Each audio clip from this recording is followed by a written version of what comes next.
All right. We are back here at Song of the Day, coming to you from the Rock Cave. I'm your host, Mark Pierce. It is Friday. You know what that means? Say it with me, with gusto. Octane Friday. Yep. And I cannot say enough about today's topic. And some of you are going to be like, what? But anyway, what about this week so far? Yesterday, YouTube squeezed me out, man. 650 some odd, 670 videos, and they took it off the air for the first time. It's nice to see when they say globally removed from the internet due to copyright infringement concerns. Thank you, Squeeze. Anyway, I reposted it without the audio. It's not nearly as fun without the audio. And I don't make any money. I make $0 talking about music. I know some of you are shocked, but I don't. So, what are we talking about today? So, I was listening to Hair Nation the other day, as one does, on their way to work.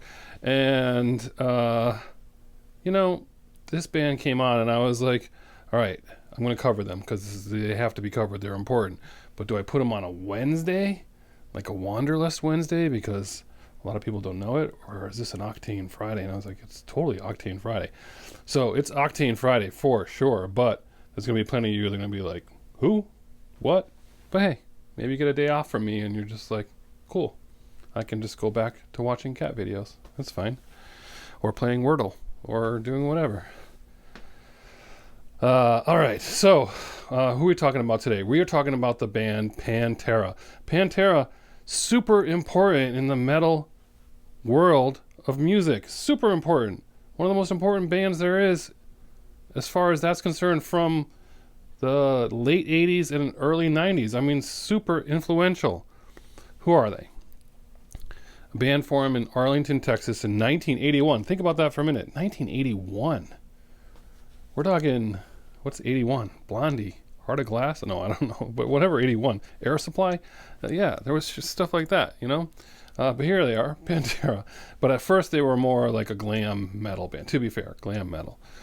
Too soon glam metal. And they did a few albums, and they were like, this is not working out. No, not working out. So they changed up their style. So the two people that are most known in this band, as far as that's concerned, are the Abbott brothers, not the Avett brothers. Different band, the Abbott brothers, Vinnie Paul and Dimebag Darrell.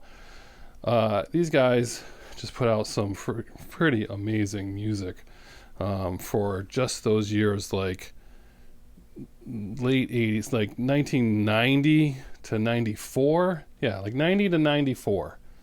It was huge. Now I got a picture of the music scene in 90 to 94. Remember, we were all cruising along, listening to Bon Jovi and Poison and Rat and Ozzy and AC/DC and a little bit of C&C Music Factory. What? Oh, never mind.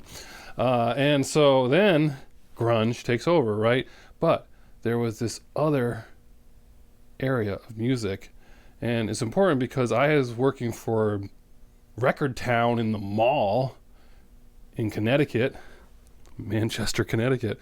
So I was like, skinny tie, button-down shirt, just churning out those cassettes and CDs of Celine Dion or whoever. But I was always wanted to work for an independent record store. I've told the story before. I'll make it fast. And I ended up working in Enfield, Connecticut, and there was a record store there, a music outlet that I grew up going to since high school, independent. I was like, I need to work there.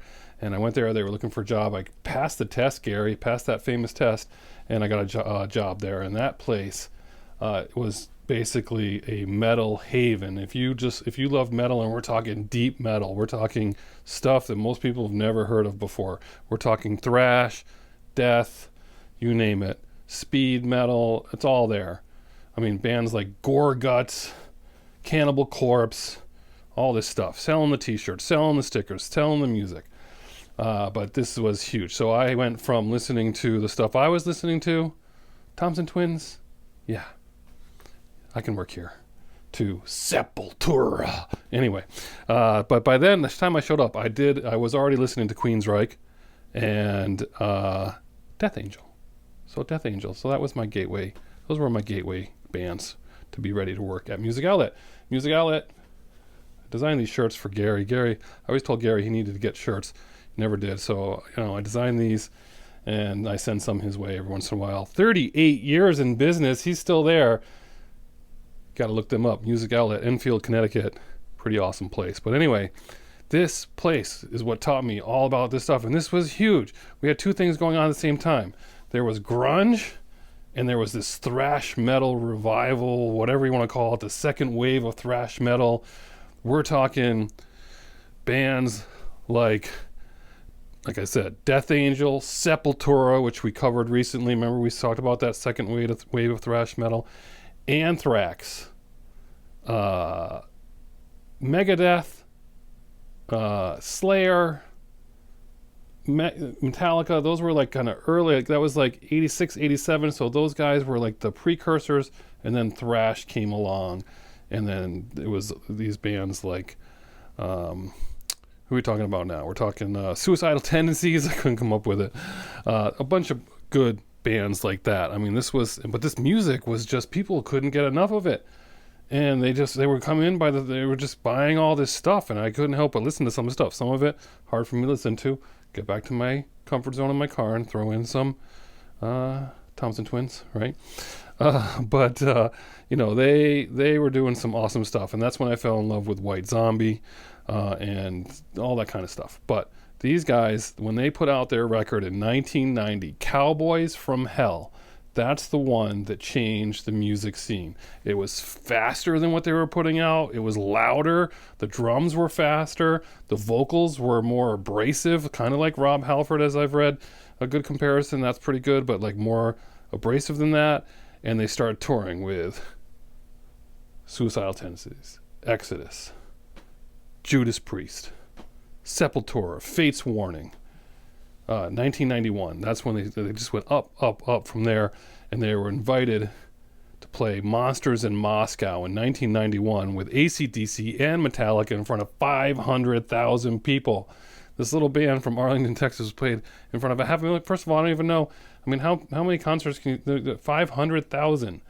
I mean, I went to a 60,000 Pink Floyd in 88, and I was just like beside myself. I cannot imagine 500,000 people seeing a concert. That's ridiculous. But this album was hugely influential. Then they go on. This is groove metal. It's hard to explain. You'll know it when you hear it. Then they go on. They put out 1992, Vulgar Display of Power. They're like, you know what? That was pretty good. But you know what we should do? We should make it faster and harder and louder. And that's what they did. They took it to 11. It was just like even heavier. And then in 94, again, another album. Boom! Far Beyond Driven. Debuts at number 1 on the Billboard Top 200. These guys sold 20 million records and got nominated for 4 Grammys. And most people have no idea who Pantera are, right? But that's what I'm saying. Whew. That was a lot. I mean, they were hugely influential. After that, it's tough.